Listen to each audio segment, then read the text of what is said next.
শালার প্রত্যেকটা দিনে প্রত্যেকটা রাইত মুই স্বপন দেখুন যে এটা মুই গপ্ত ধন পাই সেই আশা আশা মোর দিনগুলো সব চলে গেছে গপ্ত ধন আর পান না রে প্রতিদিন যে পাই ভালো লাগে সবর কি কি ভাই রে খবর? এখানে কি করতেছিস? আরে ভাই কি কইছিস এটা আসি কম মোর মন মতো ভাঙনা এটা বস কি অবস্থা তোর? কি হয়েছে কত?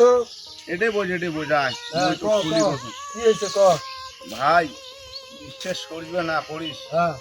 আশায় আশায় হুম। মোর দিনগুলো সব নষ্ট হয়ে গেল কেন কেন?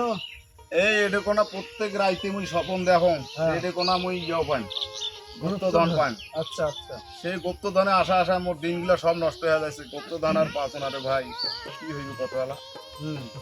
কি হইবে কত মোর তাহলে তোকে আল্লাহর নাম স্মরণ করে রাখবে। আল্লাহর নাম স্মরণ করলে হয়তো যে কোনো একদিন মনে কর যে তোর এই স্বপ্ন পূরণ হইবে, গুপ্ত ধন তুই পাবো। সেটা সত্য কথা হ্যাঁ সত্যি পাবো। গুপ্তধন তাহলে এই মন্দিরের ভিতরে পান না, এইটাই তো আল্লাহ দিবে হুম যদি তুই সৎ পথে মানে থাকিস, হুম তাহলে সব ধন পাবো তুই। ও, তাহলে বুঝা গেল তাহলে আল্লাহ স্মরণ করে নিবে নাকি আল্লাহর নাম স্মরণ করে রাখবে আর সৎ পথে থাকেন রাখবে।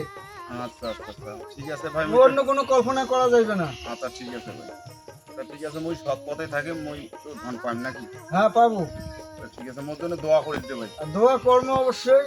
আচ্ছা ঠিক আছে চল তাহলে মুই বাড়ি যাও আর এটা আচ্ছা যা, বটের কাছে বেশিক্ষণ থাকা যায় না।